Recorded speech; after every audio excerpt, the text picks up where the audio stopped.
Well, hello there and welcome to How Do I Homeschool. My name is Rebecca Dever and today we're going to be talking about homeschool activities for high school students.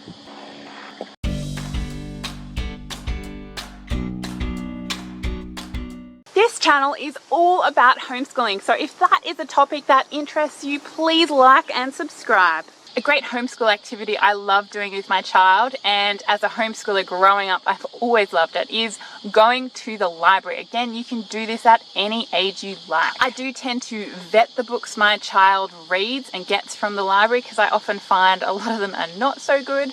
So do have a look before the child checks out those books. I just find it's a really good place for learning and for curiosity to flourish. Another great activity, no matter what age the children are, is gardening. So set them up with their own little veggie garden patch if you've got the room, and then get them to choose what seeds you're going to put in and watch them grow. When the children are younger, you will certainly be helping them a lot, but when they're older and they're teenagers, they can actually grow vegetables for the family. A really fantastic idea for children no matter what age they are. I think maybe from middle school to high school, but even you could start younger than that, is to get them thinking about what business they might want to start in the future. Now, when they're older, they might not want to go and start their own business and become an entrepreneur, but you've given them that opportunity if they do want to think outside the box instead of just going to college or starting a trade, which I actually think is a really good idea as well. A really great activity, no matter what age your child is to get them to do chores. Now,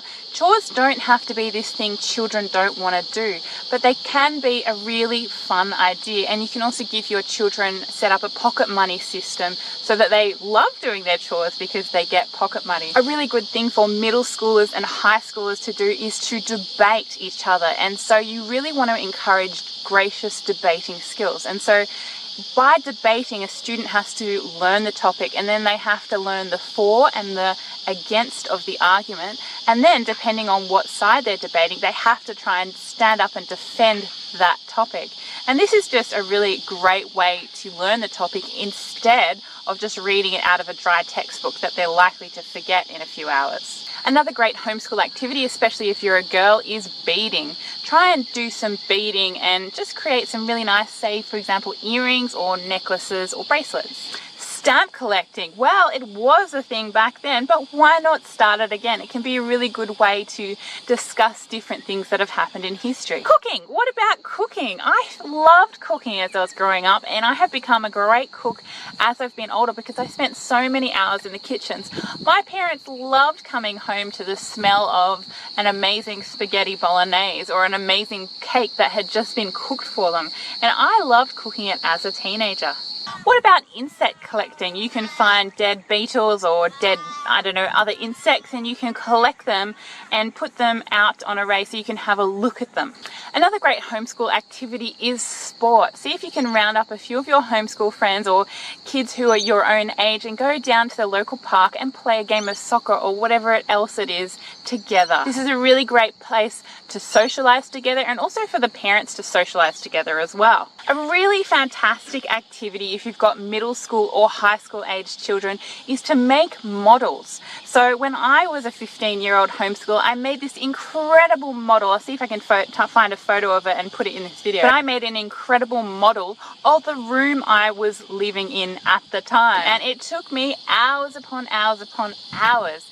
But I was really developing a lot of dexterity. And sewing. Sewing is really fun. Whether you're a boy or a girl, it's really useful to find out how to sew on a button. For me, I am not amazing at making clothes, but I'm quite good at doing alterations. What this means is I can get a size that is one size too big or one size too small, and I can alter that to fit me. I love op shopping, and so often I will get a size 14 when I'm a size 12 or a size 12 when my tops are size 10s, and I will alter that down to fit me. Of course, there's not just sewing, there's embroidering and crocheting and cross-stitching and all these other things, and they can be really fun.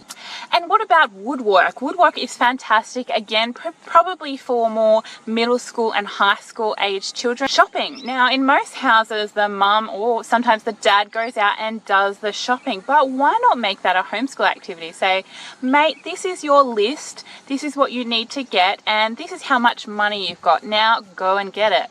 While they do that, they learn responsibility, they learn math skills, and that is fantastic. You can do this again for middle and high school aged children.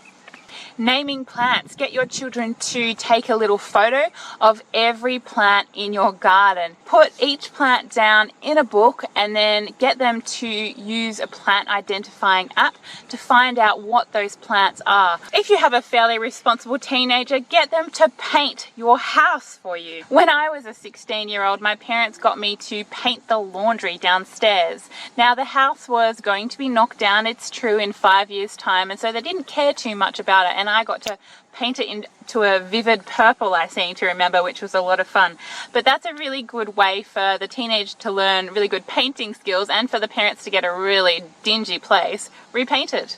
If you've got high school aged children, encourage them to do fine drawings. That is, become good at drawing the things around them. Encourage them to be good at painting.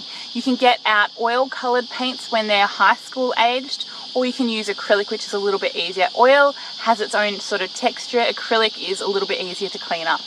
As a Christian, I love the Bible. It is my favorite book, and I really want to encourage my children to also have a love for the Bible and a love for Jesus. And so why not sit down and read the Bible with them, or open up a children's Bible and read it with them? When they are old enough, we are going to be talking about the Proverbs and reading out one proverb at a time and discussing it. And I just love the opportunity that I'm going to have with them to inculcate them with wisdom. So I hope this video has been really helpful in giving you some ideas for homeschool activities.